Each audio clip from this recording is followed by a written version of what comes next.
He's invested. What is going on? It is officially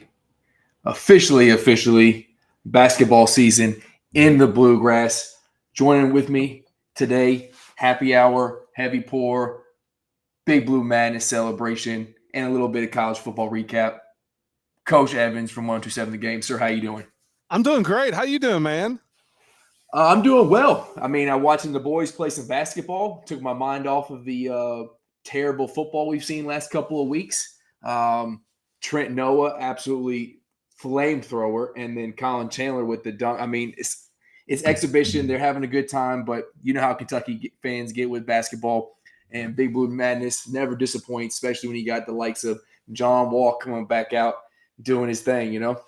Oh, yeah. I mean, I thought it was big for them to bring him back, you know, and I mean, Big Blue Madness is what it is. I mean, I like it too, but I mean, it's just a glorified, scrimmage, not even a scrimmage, glorified practice, but it kind of kicks off the start of basketball season. And you and I both know that nobody is happier that Big Blue Madness has kicked off than Mark Stoops, because 94.8% of the fan base has now switched over to basketball, and then he gets a little reprieve for a while.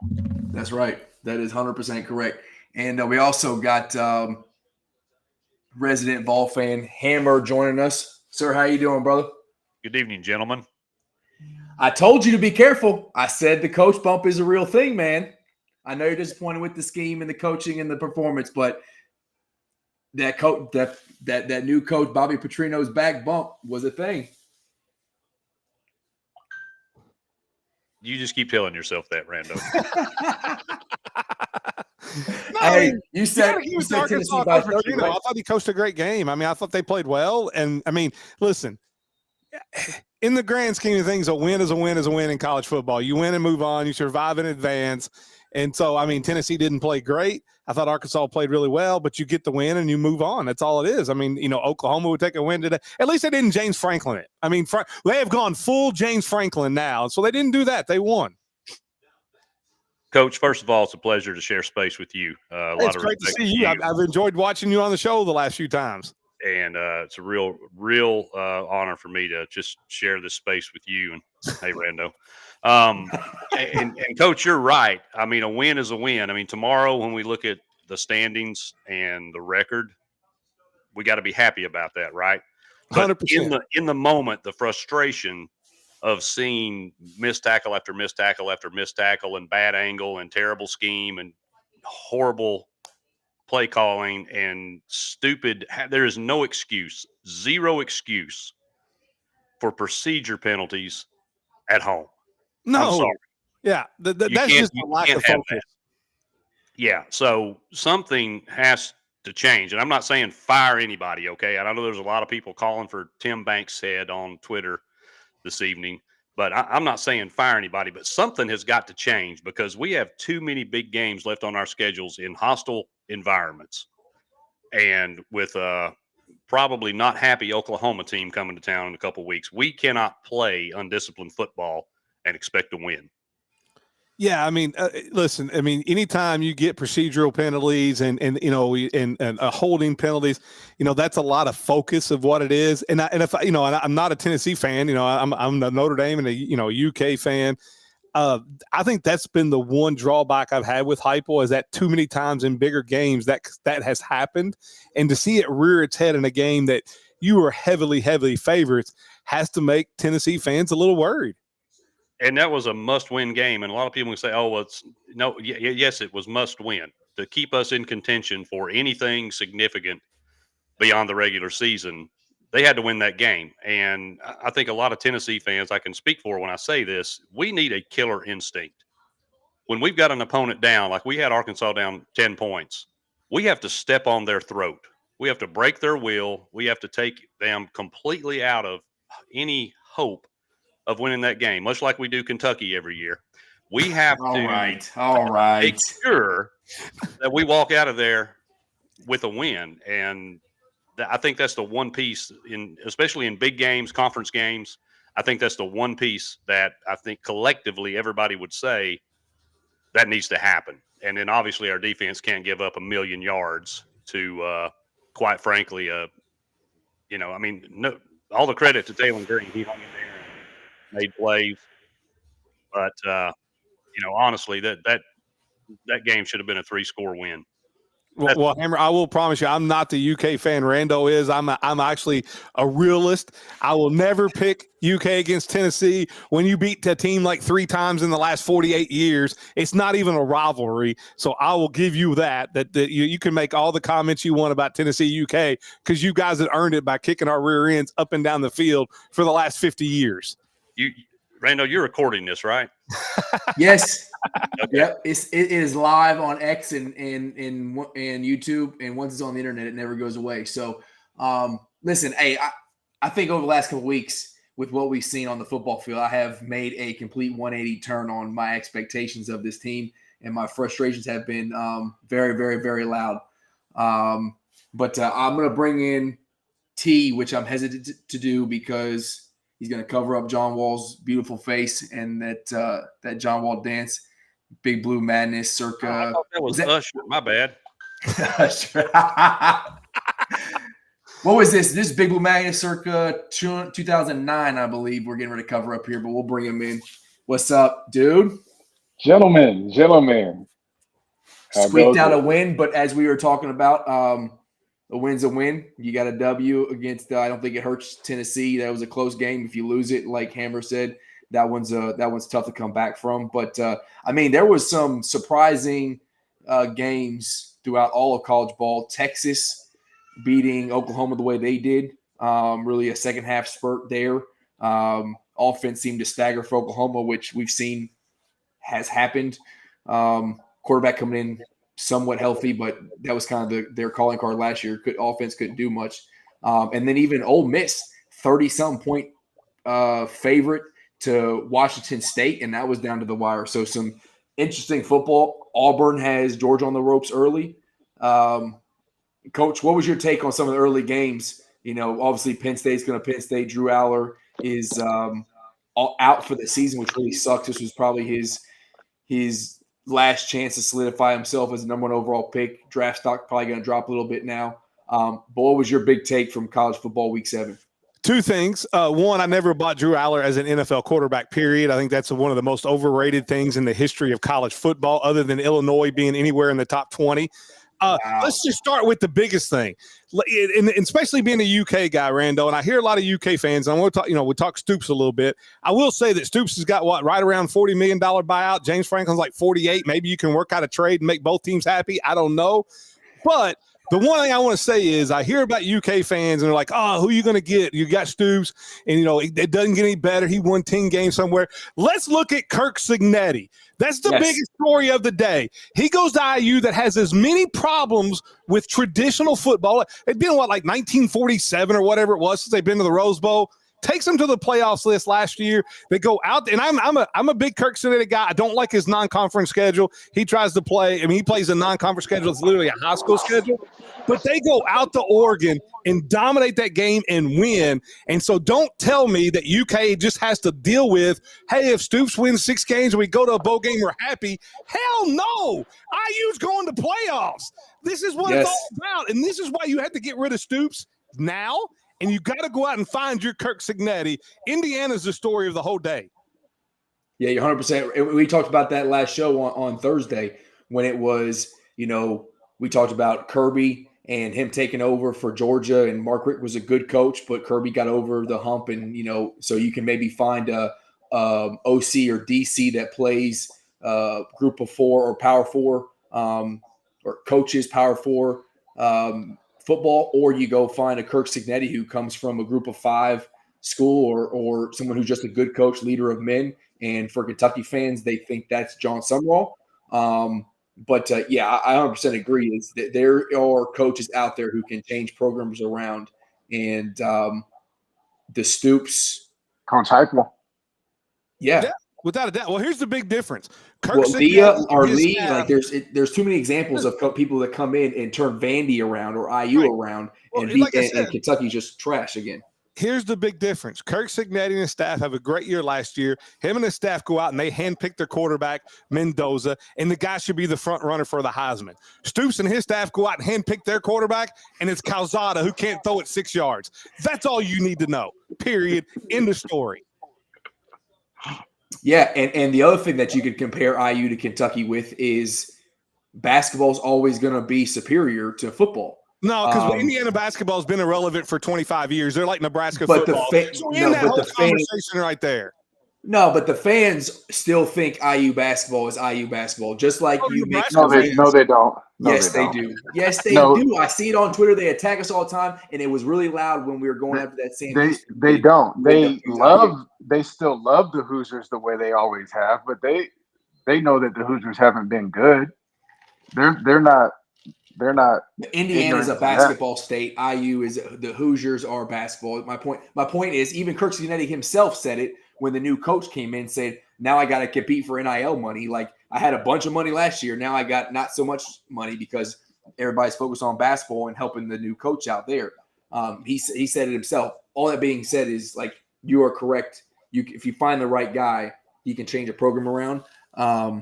This isn't 1970 anymore. The portal and NIL has completely changed college football. And if you look at 1970, did Oklahoma, Nebraska, and Notre Dame, where they were the only teams on TV every week, have a huge recruiting advantage? Yes. This is no longer 1975, even 1980, even early 1990s football. The whole landscape has changed. And so any team out there can go out and become a contender for the playoffs. The portal's changed everything. That's crazy. That's true, though. Yeah, it is. It is. And we mentioned it on last show, like talk about Vandy and Hammer was talking about them bringing a private school, not really having to disclose what they're spending on NIL, but clearly they're finding money in the city, in the state, or with donors tied to the school to pay for a pretty damn good roster. And IU's doing the same thing. Like all these schools are doing it. And to your point again, Coach, IU going there to Oregon and dominating. Oregon's got to have one of the biggest NIL pots in the country. So you go there and win that game on the road. Super impressive. Super, super impressive. Well, they spend their NIL money on guys that matter. We spend our NIL money on guys that can't get off the bench or guys that we don't throw the football to in Macklin. That's the difference. Yeah. Yep, you are correct. But I don't even know why we're talking about football because it's basketball season. So it's round ball season, baby. It's time. It's still baseball season. True. It is October, but your Yankees are out though. They are. Yeah, we're Aaron Boone and our GM, they built a roster like UK, a roster that makes 0 sense. We got 7 guys that should be a DH. We got guys in the infield that can't field or can't hit. And so there you go. We're the UK of Major League Baseball. Hey, Coach, I'm not a huge baseball guy, but I'm at least an ESPN guy, right? So I see Aaron Judge all over the place for the last however many years. He's hitting the most home runs. He's historic, yada, yada, yada. But particularly being a pinstripe guy, what's his legacy going to be if he's not able to get a World Series? Well, is he gonna be like Sammy Sosa? Like a few people know that he was an awesome hitter and all that, but he ultimately didn't lead to anything. No, I think I wouldn't compare him to Sosa. It would probably be compared to my childhood hero, Don Mattingly, because he was the captain. Judge is the captain of the Yankees.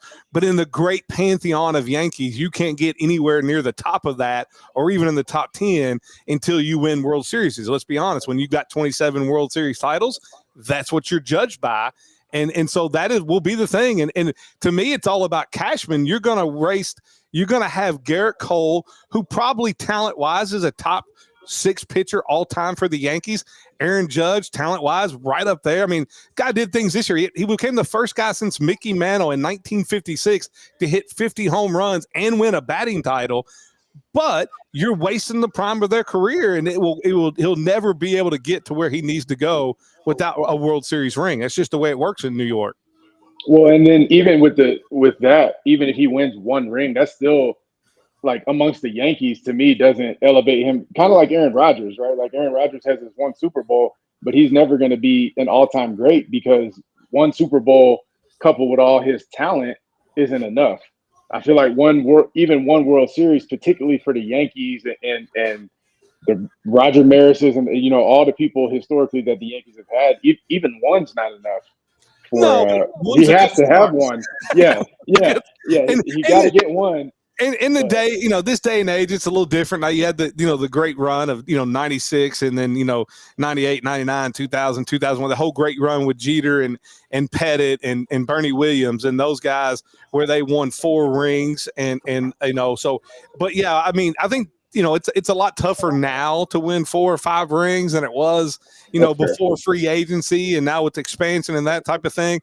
But I mean, he's got to. I mean, if he's ever going to go down as the history greats, as one of the great Yankees, he's got to win one. And then you already look at it. Ohtani got his last year. And so that's who he's kind of compared to. Even though I'll go to my grave dying that if it was anybody other than Ohtani, he'd be banned for baseball for betting. Luckily, he got his interpreter to fall on the sword. But that's just the way it works. Yeah, that interpreter's family and great grandkids can be paid forever for the fall he took. Without a doubt. Yeah. But at least, so talk about Judge. At least he kind of got that monkey off his back a little bit, right? That home run saving, was it game 3 or game 4 to get the win? Like he at least got his October moment, right? Because that was the big thing of like he was a complete ghost once playoff ball came around. Or is that not enough, you think? No, he had a huge playoffs. It's hitting on to Aaron Judge. I mean, the guy hit 500 this year in the playoffs and hit that big 3-run home run. This is on, Brian Cashman. And here's the thing. It comes down to Hal Steinbrenner. When George Steinbrenner owned the team, he would do what the Dodgers were going to do. It didn't matter how much money I spent. We are going to go out and get the best players. All of a sudden, the Yankees are crying poverty. Hal Steinbrenner's crying poverty. Like you think about the years where they went out and they got Mark Teixeira and paid whatever he was. It just didn't matter. We need a center fielder. We're going to get the best center fielder, and we'll pay whatever it takes to get him. Hal's not like his dad. Hal's, he's just not, and that's been the difference. Is that they try to bargain hunt people instead of going out and getting the best people they can go out and pay for. Yeah, George cared about winning. Hal cares about money. 100%. That's been their biggest problem. And then they go out, coach, and no offense, to some of the guys they brought in, but they get aging veterans that used to be really good. Goldschmidt, past couple of years comes to mind, and great all-time hitter, but he's not the Paul Goldschmidt of 5-7 years ago.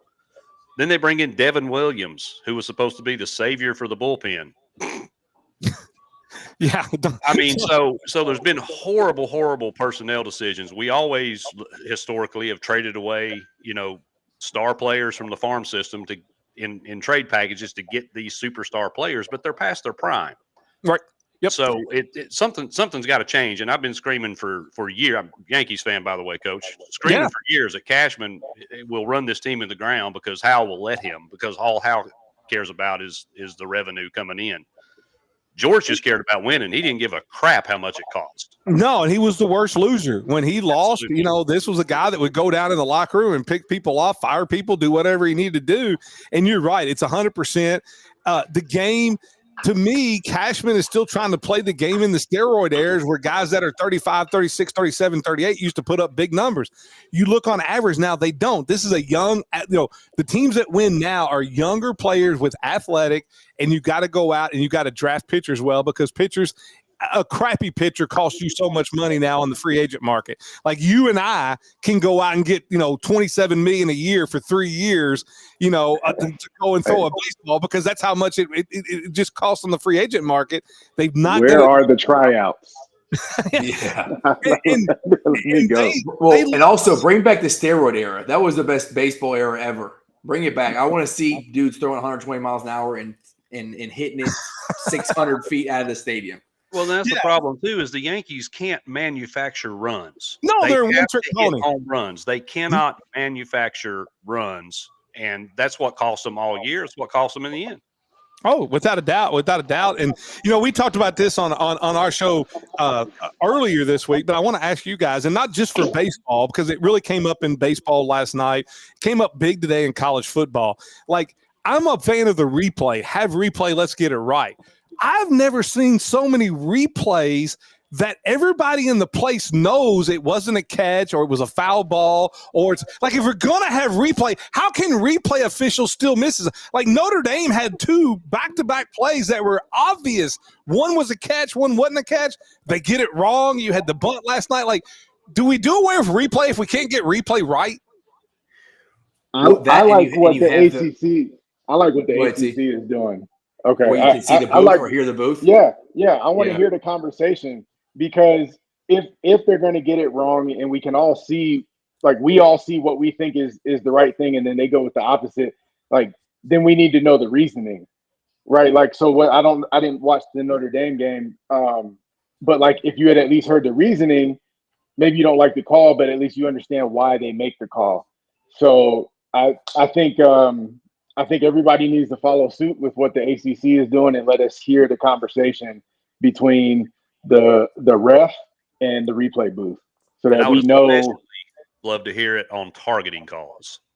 Oh yeah, because apparently I don't know what targeting is. Apparently they don't know what it is by their own defining verbiage.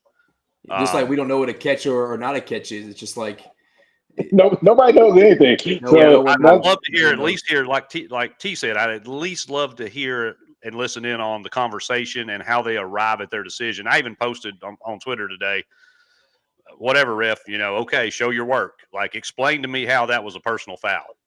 Like, explain to me in the Missouri-Alabama game how that was targeting. They got that kid ejected in the first half. Like, I would like to really know how they arrive at their decision. Well, even the NFL is moving to that. We're not hearing the XFL. I think started it. We could hear everything that they were talking about between the refs, and now the NFL is going to where we don't hear it, but the refs are getting direct line in there, be like, "Hey, you screwed that one up. Go ahead and change that because you effed that up real bad." Like they're whispering in the ear, like letting them know. But yeah, it's got to be. It wouldn't have changed the outcome of the game, but the South Carolina game. Right before the half, Cutter Boley throws a ball. Willie Rodriguez goes up and gets it, or was it Caddis? It doesn't matter. Anyways, catch, 2 feet in bounds, lands. He hits the ground out of bounds, and the ball pops out. The worst thing for the officiating crew is you got the expert there in the booth or on the broadcast who gets called in, and he's like, 100%. I see a catch right there. He's got control. He lands out of bounds, and then all of a sudden the ref comes back on the field and like, no catch, incomplete. So, like, you got everybody in the booth telling the audience that's a catch, or it's not. We know opposite. It's not a catch. And then the officiating crew on the field tells you the opposite thing of what we're being told as fans. It's like, okay, so no one knows what the hell is going on. So, yeah, you're right. Something's got to get it figured out there. I don't know what the answer is, but if you're going to have replay, 8K cameras, and then, be able to sit there and, slow it down and see perfectly, like you talk about on that bunt play where it clearly hit the bat and then his hand. Like, you can't mess it. Like, if you're given the opportunity to see it that slow and that clear, you can't mess it up. No, it was the Notre Dame game. They brought the booth guy in, and I'm not a big Jason Garrett guy. He can go 8-8 with the best of them, but the booth guy comes in, and he's like, this is absolutely not a catch. You can see the ball sneak out the back end on the ground. His hip falls on it. And, Garrett actually in the very first replay be like, oh, nope, they'll show this replay. This is not a catch. And then all of a sudden the guy comes out and says, the call will stand. And then literally the very next play is an interception by Notre Dame that they come in and call incomplete. And then they show the replay, and it looks everything like a catch. And then they let the incomplete pass stand. And the first thing I thought was, we're checking all these players' DraftKings. It may be time to check some of these officials' DraftKings accounts. Absolutely. Orlando's Pool, SEC basketball official. That's the SEC drives me absolutely nuts. Where Orlando's Pool, and I forget the other cat's name, but we got 2 dudes coaching the SEC on the basketball side who were fired from the NBA, one for cheating and one because they saw his stats and he sucked at his job. They literally went back and they said, all these calls that you have gotten wrong, you're going to get fired from the NBA. And the SEC was like, hey, we got a job for you. For real, we would like you. It absolutely does not. When you talk about basketball and football in the best leagues that there are in the sport, you should have the best officiating and the crews.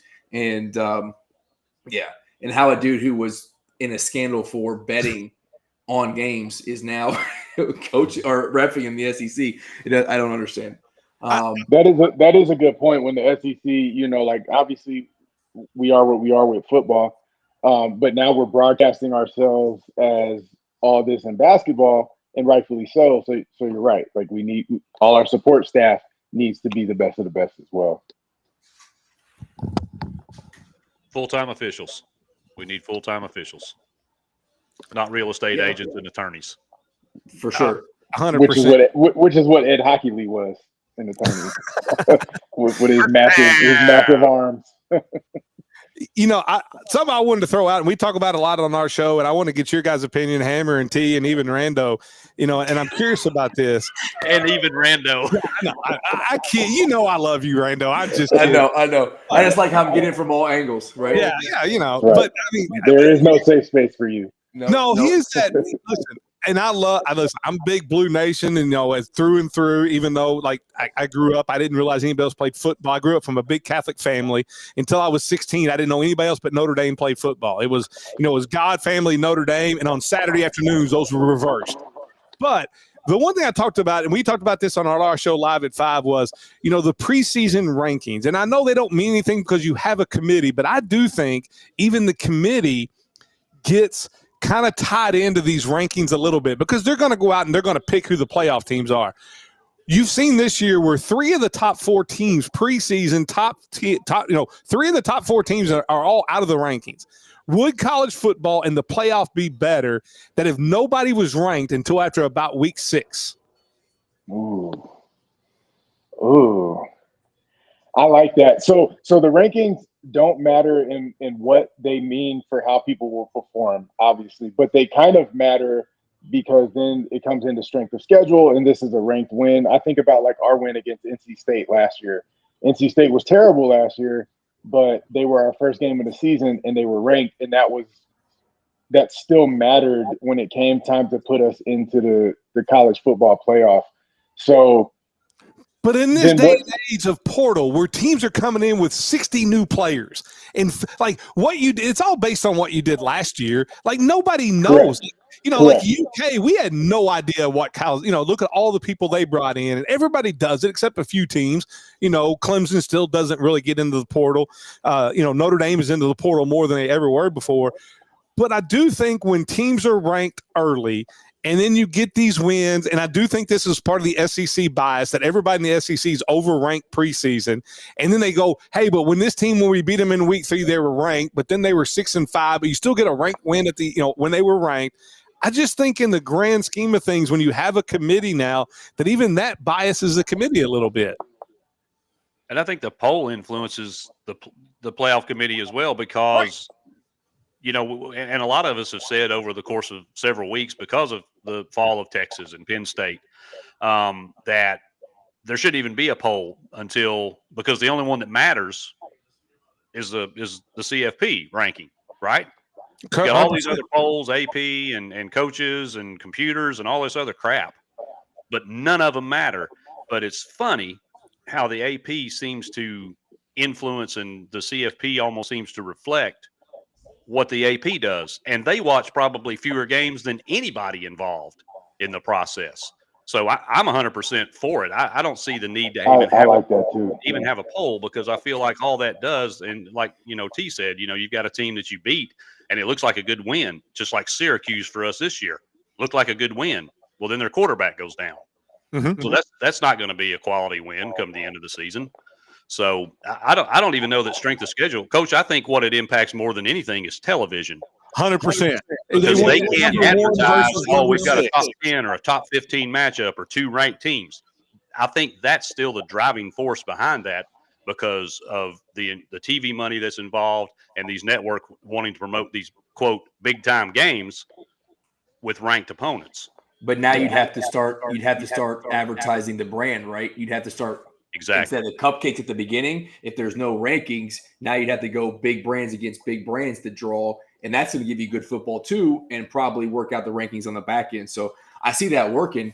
But then I will say though, to counter your point, Syracuse might not be a great win based off their schedule. But in the moment with all their starters going, you kind of want credit for playing their best in their best right at the beginning of the season. Well, so did Florida State until their quarterback went down a couple of years ago, and that didn't matter then either. But that's why they didn't make the playoff, though. The playoff committee took that because they definitely were a lock, I think, into the playoffs. Yeah. And then when Jordan completely their entire season was completely devalued because of one incident. And rightfully so, because they would not have been competitive in the playoffs. But it's like you're saying for TV, and then like Coach Evans mentioned, Illinois is terrible, but people were kind of tuning in like, whoa, Illinois is 14. Like, let me watch this Illinois or whatever they were ranked. They were top. So I think they got up to like 7. 17. Well, there you go. They were 17 coming into today against Ohio State, and how they were 17, I don't know. Well, they were number 8. They got waxed by Indiana. Right. But that made more people tune in because you have to play you had to play your Big Ten schedule, but you can't broadcast the brand of Illinois football, but you can broadcast, number 8 versus number 10. So it does still drive the money. But what would give us a more accurate portrayal is definitely wait until week 6 or whatever. That would be awesome. Yeah, I will say, talking about LFSU getting left out of the playoffs because of the quarterback, it didn't hurt Georgia last year. The quarterback was going to be out. They still put Georgia in the playoffs. A little SEC biased. Well, but Gunner showed that he could win a ball game, though, right? And Georgia is stronger top to bottom. There is some SEC bias, but Jordan Travis was so much the driving factor for Florida State. Whereas I think there, with the SEC bias, but there's trust with Georgia. Like, oh, Gunner can come in and at least play well enough. As long as the run game is still going, they can still compete. Whereas with Florida State, if Jordan Travis is out, they're just out completely. Unless they're playing Auburn, because Auburn looks like they're handling Georgia pretty easy tonight. Okay, I'll take crazy. it. It might be. And it might be 17-0 if this review changes. The quarterback was down at the half-yard line, but it looks like tip of the ball might have got in.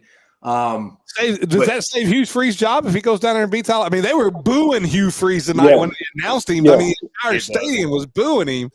And I will say, Randy, I want to tell you, Florida is playing Texas A&M well. That was a guy you were talking about. That's a win maybe Kentucky get. You were talking about last week how Texas was a win. I can find a way. Texas's defense just shuts down Oklahoma. And now you got Auburn where you were looking for a win out there. Listen, I'm going to get you on my side here. I want Stoops to go 2-10, where there's no questions. Because I know in your show last night, y'all kept counting as Tennessee Tech as a win. I don't know if you know, they're like undefeated, and they scored like 190 points the last 3 games. Yeah, I know. And this was last Saturday, we were on here, and I was all in my feelings. And I said, like, it's tough. I think the best answer for Kentucky football is to do what you say. Like, we win one more. We win one more football game. It's just tough to get there as a fan, right? It's tough to sit there and sit on the couch and watch the football team go. Hope you don't get a W today. Like, don't surprise anybody. Don't beat Tennessee. Don't beat Texas. Don't beat Florida.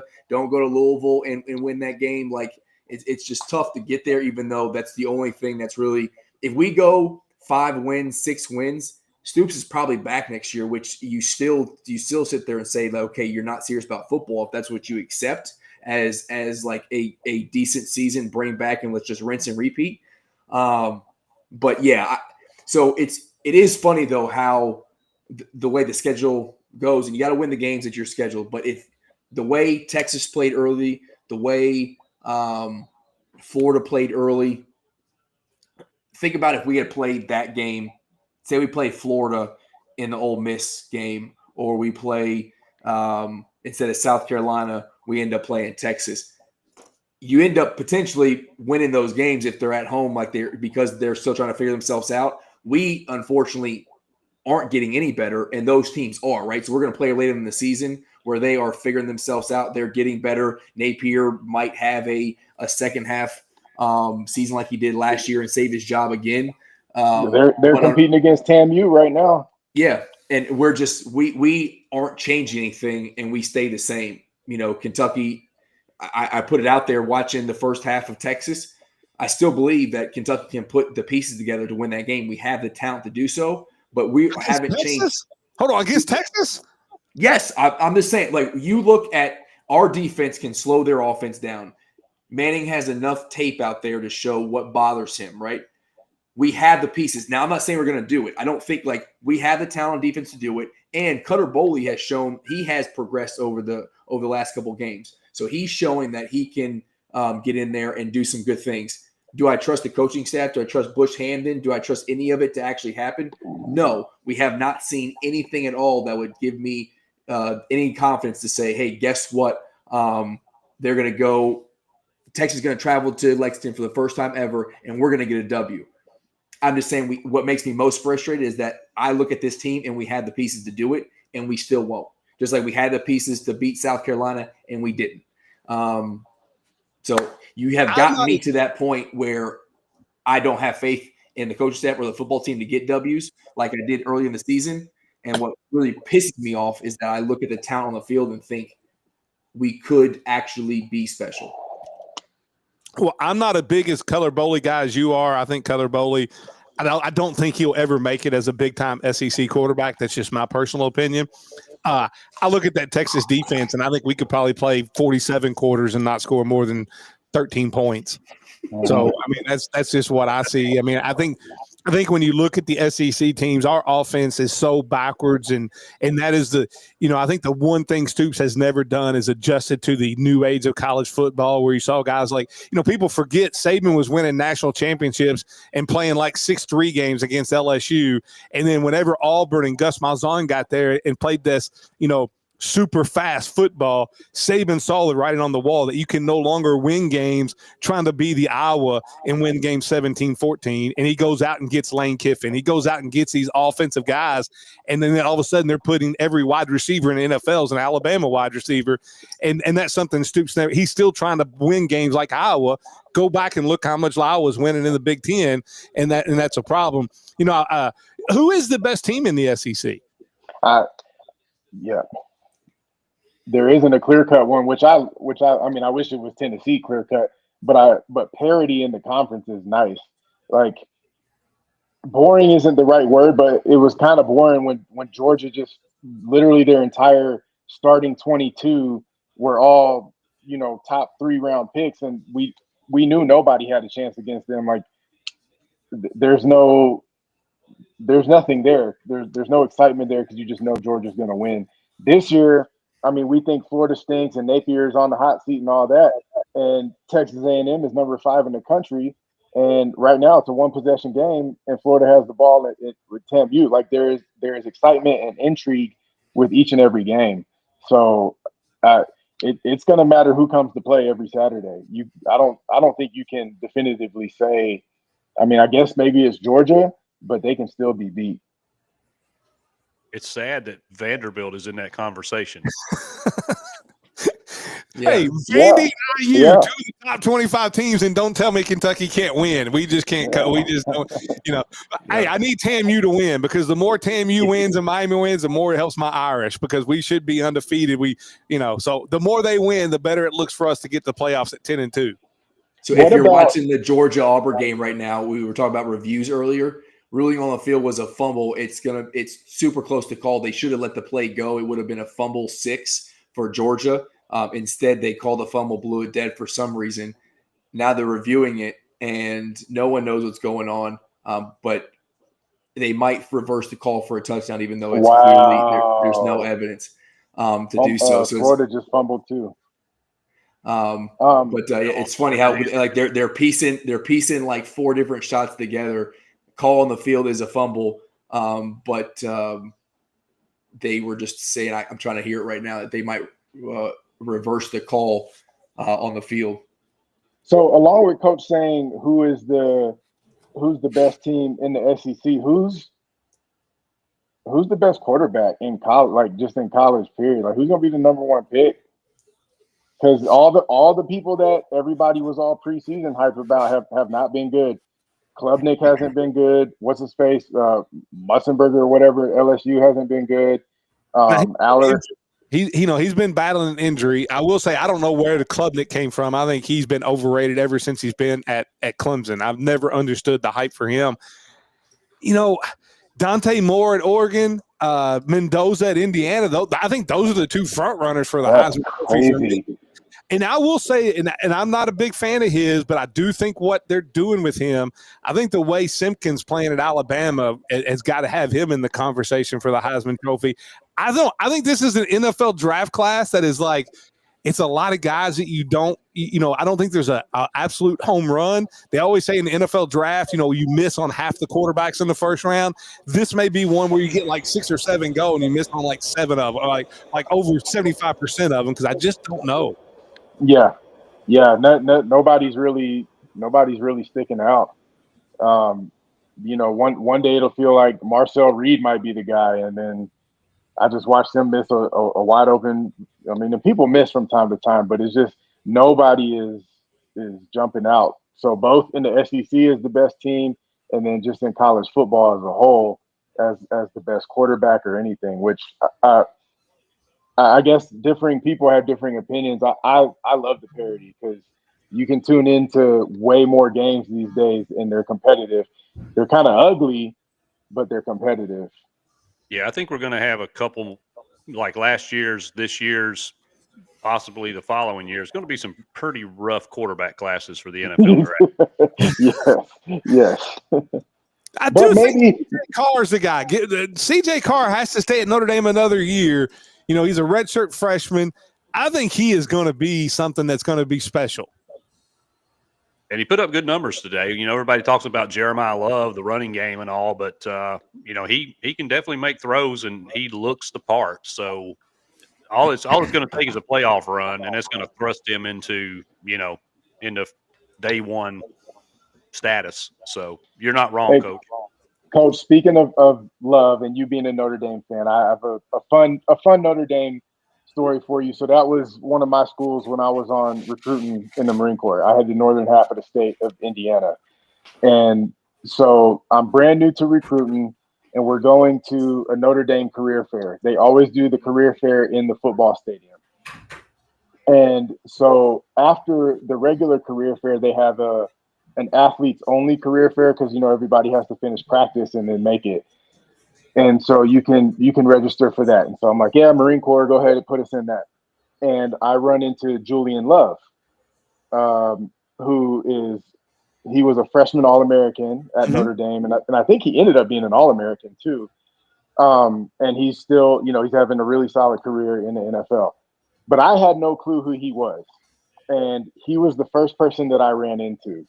And he came up to me and he was like, hey, I just wanted to tell you, thank you for your service and all that. And again, I'm new to recruiting. So I think anybody who talks to me, boom, I got him. I'm about to put him in the Marine Corps.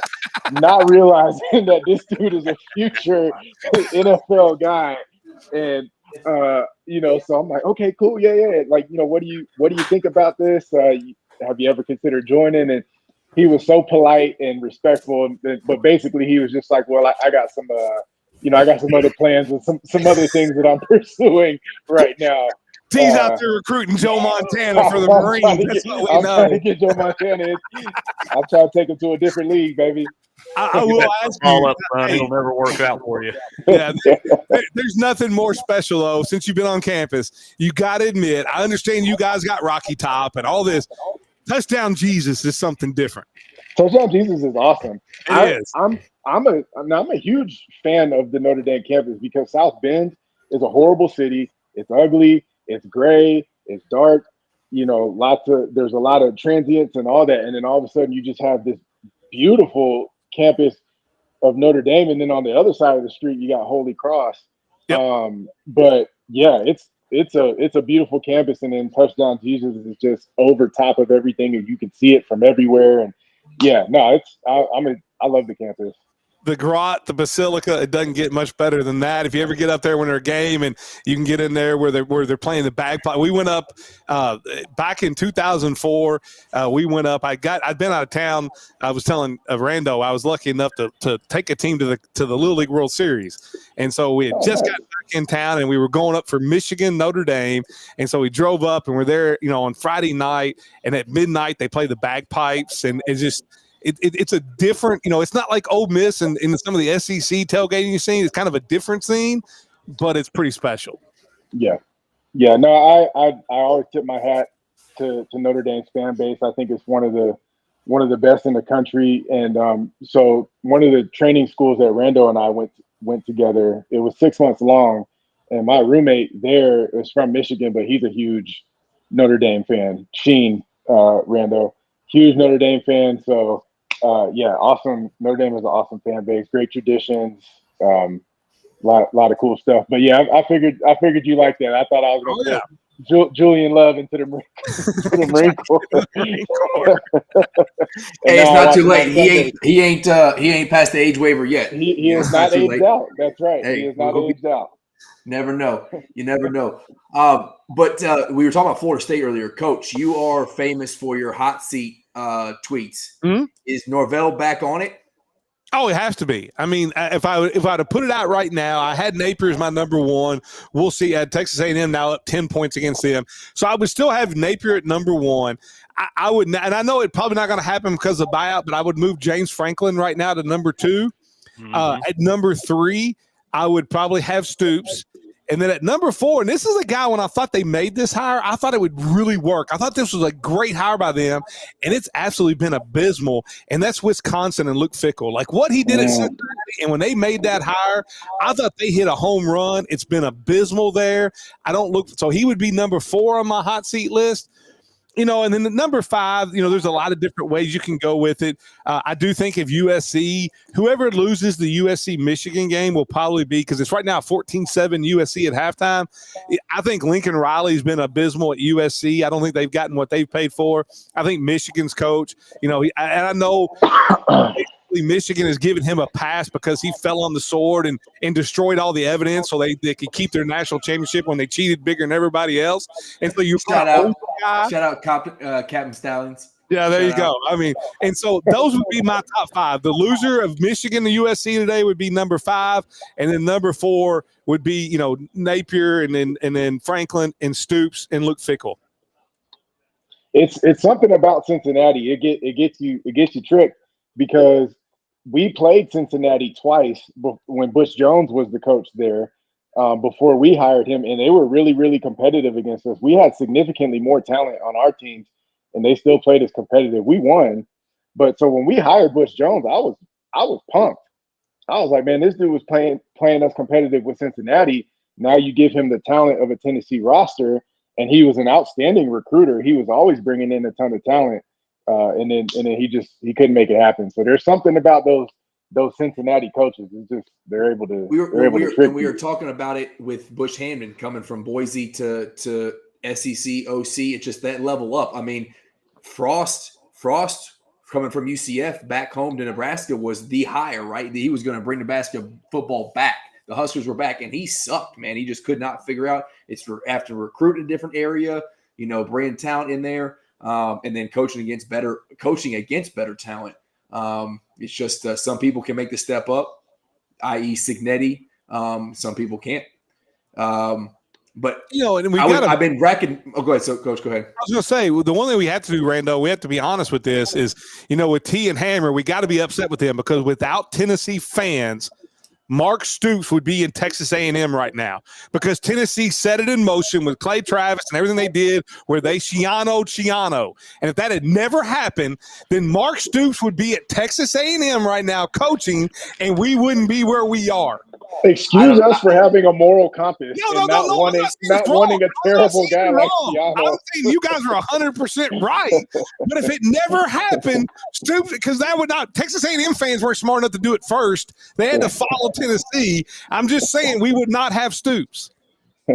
Yeah, their board of trustees got together and was like, "Hey, listen, we are not paying this dude. Turn that plane around. We are not taking this dude. He'll send him back to Kentucky, and Mitch Barnhart will pay him like he's one of the best coaches, second coming of Bear Bryant." I was racking my brain about this quarterback question. I was like, who is the best? It might be Carson Beck again. Remember 2 years ago, he was number one. Good. He was the number one quarterback, and then last year at Georgia, he didn't look good, got injured. And now back in Miami, now that defense is great. He's got a lot of talent around him. Tony is special. But it might be Carson Beck again as the number 1 overall pick next year. Maybe Hammer. Question for you, especially since you're down there at Bama, and like Coach Evans was talking about, like they have become wide receiver U, or at least one of the wide receivers. And for the longest, to me, Calvin Ridley was the best true freshman receiver that I had seen. I thought he was insanely polished, all that kind of stuff. I don't know that I think this Tony dude in Miami is quite what Calvin Ridley was. But for you, what do you think of him as a freshman receiver, particularly compared to some of the guys that Bama's had and elsewhere? But it's just easy to point to Bama since you're in the state. Well, I mean, of course, anybody that shows up at Bama, they're the best freshman at whatever position ever, right? I mean, because they're going to tell you that, Ryan Williams last year. Do you know he was only 17 last year? I don't know. Yeah. Oh, and of course, then you look at Jeremiah Smith at Ohio State, last year. Everybody was talking about how great he was. So I don't know. It's just like in the NFL, the transition from college to NFL at the receiver position can be challenging. And I think the same thing from high school to college, unless you've got an offensive system that schemes open their receivers. And if you've got a competent quarterback, then they can make any receiver look good. So I don't know. I mean, it's just tough for freshmen unless it's just some generational type talent at any position at the skill position level, other than maybe running back. It's tough to be that impactful. So when you see guys like what Ryan Williams did last year, what Jeremiah Smith did, and some of these other, superstar guys, I don't know. It's tough. It's tough to say because you don't know if they're just that freak of an athlete and that talented, or if it's the system, or if it's the quarterback. I mean, I don't know. It's hard to say because developmentally, these guys, they're freak athletes. You got these kids now coming out of high school like 6'3", 6'4", and can run 4.4. I mean, well, that's NFL. Yeah, that's prototypical NFL. That's what they drool over. But we've seen it fall flat too. We've seen guys with that size and that speed, and they couldn't catch a cold butt naked outside. So I think it really depends on where the system and if they've got a competent quarterback. No, that's valid, and that's why Calvin Ridley always stuck out to me. And similar to Amari Cooper, right? Like everybody talks about, particularly in his prime with Dallas, maybe the tail end of the Raiders' time and first year or two with the Browns. His route running was just so crisp. He was just spinning dudes around. And I saw Calvin Ridley doing that to SEC cornerbacks as a freshman. And I was just like, man, and coming from a cornerback perspective, I was just like, man, this dude would have had me running into the locker room. Yeah. Because he was so polished. Unfortunately, I have to give due. I mean, he kind of displayed some of that last year. Like he had seasoned DBs on roller skates at times, and with some of the catches he would make, which is just pure, God-given athletic ability. But then you see a game like today where he didn't touch the ball. Yeah, but big. That's why they always and Ryan Williams did today. But that's why they always talk about, like, it's in a way it's tough to be receiver because you can't control. You can smoke a DB. But if the quarterback doesn't see you, or he just decides he can't make the throw or will not make the throw, then there's nothing you can do about it. But I got off. That's why I didn't make it. That's why I didn't make it. Playing receiver. That's why I didn't make it in the league. You were open every time, but they open every time. Just they didn't throw the ball to me. It's unfortunate, man. I'm sorry. Well, you're right. If he sneezed on me, I was broken. So that was more of what happened. But yeah, you mentioned Tony, so it just got, and we've texted many times about how good he is. But also, Carson Beck is looking really, really good, and it does seem that the scheme is benefiting both of them. Like Carson Beck's not having to make insane throws. He's made a few, but he's not having to. And Tony, man, I mean, he's beating dudes, but oftentimes he's wide open when he catches the ball. Is he related to Kadarius, cat from Florida, now plays for Kansas City, or did at one point? I have no idea. It might just be a family thing. I think the last thing he might doesn't just be drop balls like Kadarius does. He actually catches balls. True. But you're talking about Beck, and he has played great. The thing that worries me at the next level is his lack of mobility. I mean, the NFL's gone to more of a guy that that you got to be able to move around because of the athleticism of defenses now. And Carson Beck's kind of a statue. That would be the one thing as an NFL guy going forward that would worry me about Carson Beck. That, and he's like, I don't know what, 35 years old. You never know about these quarterbacks anymore. Some of them are drawing ARP like Calzada. They are not related. Yeah. Oh, they're not related. Okay. Yeah, you're right. They're very. I wish Calzada was a fourth of Carson Beck. Pocket passers, like Jared Goff is a successful pocket passer, and out in Stafford, and outside of them, like there's not many of them. And even if dudes are pocket passers, they at least have mobility capability, like Dak Prescott or something. Right. So yeah, and he does not have that. You're right.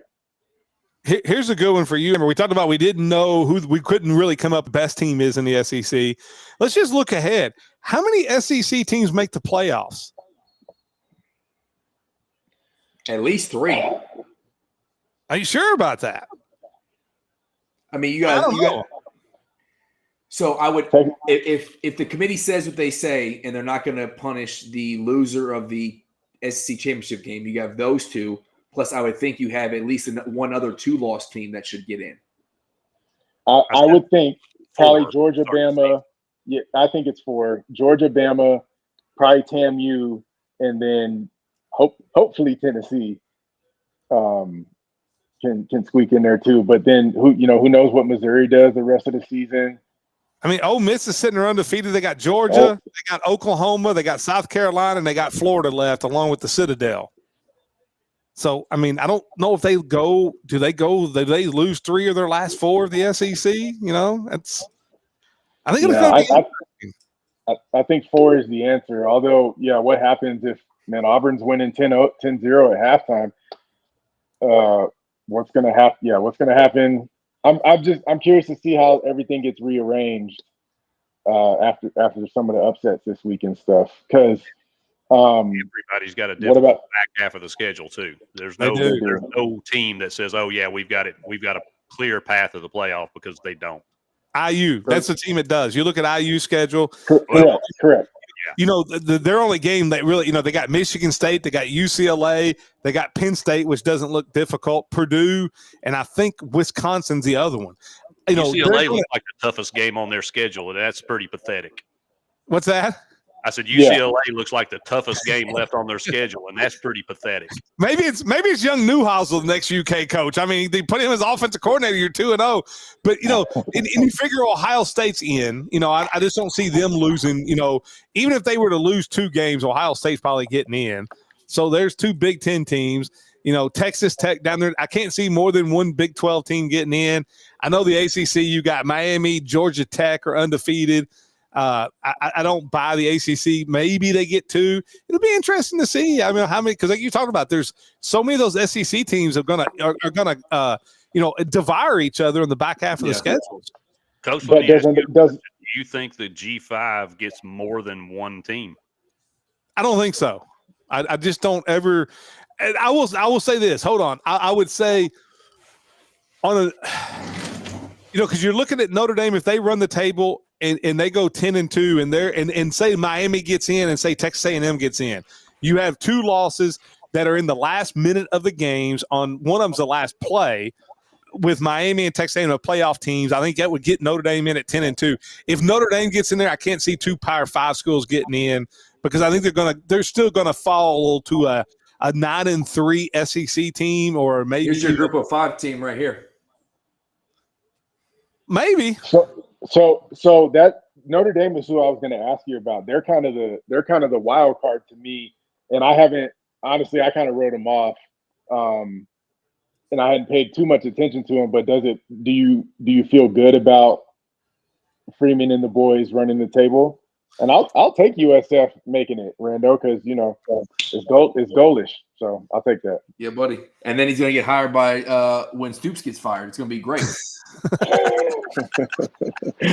No, I think if you're looking at Notre Dame now, I do think they need help. I do think that you need Texas A&M and Miami to keep winning. You know, like I always said, if Notre Dame could win one of those two games and then go 10-2 or 11-1, they're probably a lot.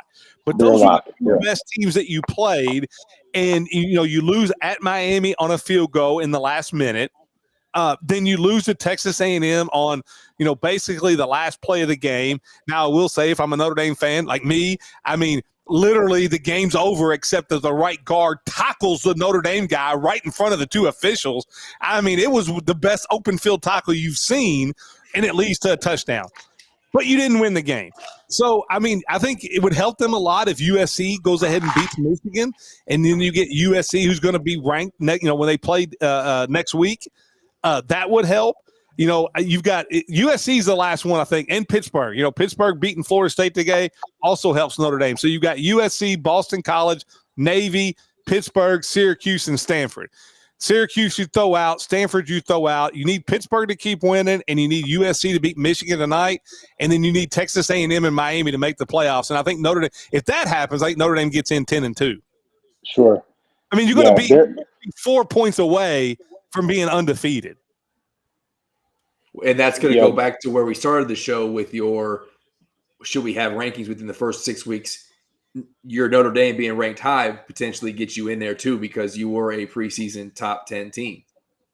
Yeah, but I think it helped this year. But usually I just think you let it play out for 6 weeks, you know, and if you come out with a poll now, I think Notre Dame would be in the same spot because you're saying, okay, they lost to Miami by 3 on a last-minute field goal, game 1. You lost to Texas A&M by 1 on literally the last play of the game, and there should have been a holding call, and there wasn't. They even came out, the ACC crew came out and said, hey, we missed it. And so, you know, if they're sitting there at 4-2, and Miami and Texas A&M are both in the top 5, and you lost those 2 games by a combined 4 points, there you go. I mean, I still think they would be ranked in the same spot. Yeah, no, I don't disagree. Plus, the draw for Notre Dame is great. It's better. The playoff is better when Notre Dame's in it. I agree there. Correct. So I think that all plays. They went out. I see them in the playoff pretty easily, actually. I don't think it's pretty easily. I think it could get a little. You know, you look at those conferences. You know, we were talking about the SEC. You look at it, and man, it's so wild of what the SEC and where it's at. Like, I really don't see more than one Big 12. I can't see both BYU and Texas A&M making it, or Texas Tech. I'm sorry. Let's say they, run and play each other. I think I don't see really more than 2 ACC teams. I mean, I don't see Virginia being a real threat. They're sitting there at 3-0.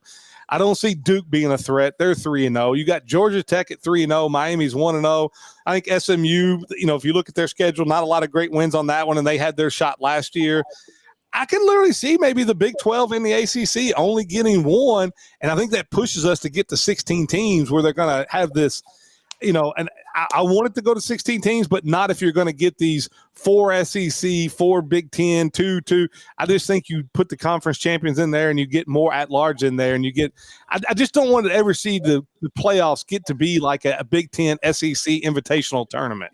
It's going to end up like that anyway. I mean, eventually they're probably going to be their own league at some point. It's going to be some super league, Big 10, SEC. They're going to take their ball and go home away from the NCAA at some point. I don't think college football or the CFP is too far away from looking like the NFL construct where you have divisions and conferences, split up in the NFC East and NFC West. Like you have it just that way, or even, maybe it's less, but you just have massive conferences with these massive schools, which is again why Kentucky needs to get serious about football, because you will get left out if you're not when it changes, because the changes happen, whether it's in the next 5 or 10 years. But the way it is now, Stanford being in the ACC and just how all this stuff is crazy, it just doesn't make sense how it is now. There's going to be a change. There's probably at some point going to be a college football commissioner, or even these tiny leagues as they develop commissioners within those. The NCAA has lost all their power when it comes to football, so there's going to be some change. It never had it. But they thought they did, which was the problem. Right. They thought they had power. Here's a good idea, guys, and you tell me what you think. When you're talking about making the change, let's go to like the European soccer model, and we find out who really is serious about football. Relegation? We do relegation. You put the 64 teams in there, and then you relegate the bottom 2 teams of each conference. You bring up the 2 teams of each conference of the Power 5 champions, and you find out like a team like Kentucky who's not serious about football. You get rid of them. If you want the money, then you better be serious about it and have relegation and promotion in college football. Yeah, separate the Power 5 and the Group of 5. Have 2 different championships, 2 different, playoffs or whatever. Just like we have divisions. We have Division, 2. We have Division 3. I love it. I've been saying that for years. And bring the Group of 5, the 2 teams that are the top 3 teams. You bring them up, and then when Kentucky is the worst team of all Power 4 football, you get booted back down. Didn't have to go there. Didn't have to do it, but you did it anyways. So do you do that just with D1 single A and double A, or are you including? Like, are we doing this, or not D1 single A and double A, but FBS and FCS, or are you including Division 2 and Division 3 in that as well? They already have their own playoff, right? They do. They do. We had a massive playoff system in D2. Yes, I think it has like 28. I'm the voice of the Kentucky Wesleyan Panthers, who plays D2 football and D2 basketball, and I think their playoff has like 30 teams in it. I mean, it's a massive playoff. I think you could do it where you can. I think you go through the whole way where you get a team like, let's say, South Dakota State, who wins the FCS championship, and they move up to the Group of 5, the Group of 5 conferences, and if they keep progressing up in 4 years, they can be in the Power 4. And I think you could do it, set it up like soccer, and find out who are the teams that are really serious about football all throughout the NCAA. Well, Hammer is a distinguished gentleman, and he is a fan of the EPL. So I can imagine he's probably in favor of this. I'm a big fan of the relegation stuff because it doesn't allow you to take a year off. You don't get to do a reset year. You don't get to do a whatever. Like you got to come with it every year to survive.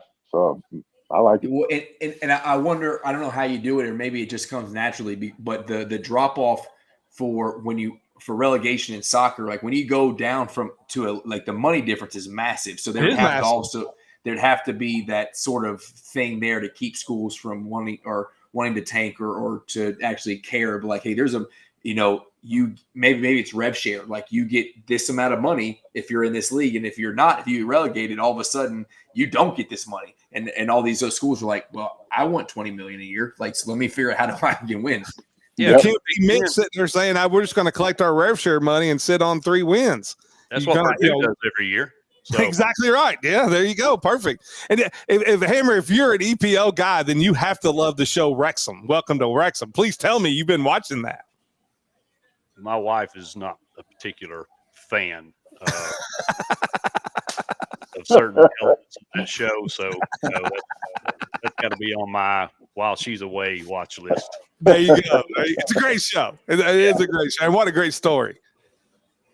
It really is. When he's sitting on the can watching something on his phone, he's, what are you watching? Nothing, baby. Nothing. Nothing. I'm watching Rando. Hey, I appreciate y'all coming on. That was a great show, Coach. Always a better show when you join us. I don't know about that. I tend to talk too much. No, it is honestly. The way you navigate the show, I listen to Live at 5 as much as I can when I'm driving home. Way you navigate the show and just kind of lead it for us makes it better. So I always appreciate you coming on, especially when you're in the chat. That's valid because we get on Hammer's nerves because we jump all over the place. You can see Hammer just sitting down there like, oh my gosh, these children. So I will say, Coach Evans, this has been the best Kentucky basketball show I've ever been a part of. I really appreciate your navigating this. You got one of these? You got one of these? Never heard of it. Even more since then. Yeah. Well, sorry, I don't you will this year. I will say thanks for having me. I'm a big fan of when y'all get on. I'll watch every time. I'll blow up the chat, just whatever. I'm a big fan of the show, and you guys, Hammer and T, who I'm just now getting to know a little bit. You guys do a great job, and anytime I can be on to help you out and give you my 2 cents, I appreciate it. And but yeah, keep doing what you're doing, because it's been a lot of fun to watch you guys and grow and how it's been going. We appreciate that. Yeah, we are slowly growing, and in all seriousness, when basketball season starts, that's when all UK ball takes off. So I'm excited for it. And Mark Pope doing his thing today, Big Blue Madness. John Wall back in the building. It was all good. The vibes are high in Lexington, even though just so y'all know, Randall was in our group chat texting this mess. I that's why I was late, because I was not going to get on, because I was not trying to hear Randall's mouth about basketball right now. It's still football time. No, it's not, baby. Too, but it's literally a glorified workout. Like I understand it's a kickoff of basketball. It's a party. It's a party. That's what it is. Since it's not at midnight. Give me Midnight Madness like it used to be. Yeah, that's what I want. Cool, I will admit. Did Pope wear his cheerleader outfit to this event? Enough. Hey, go follow us on Board Rivals HPS on X or AllUKBall T_step_step30 at Coach Evans or 1027 the game. And what is it? Irish_Hammer at Irish Hammer 71. There it is. Irish Hammer 71. Which is that the year you were born? That's not important. Go Cats, baby! Peace! Go Big Orange. Balls.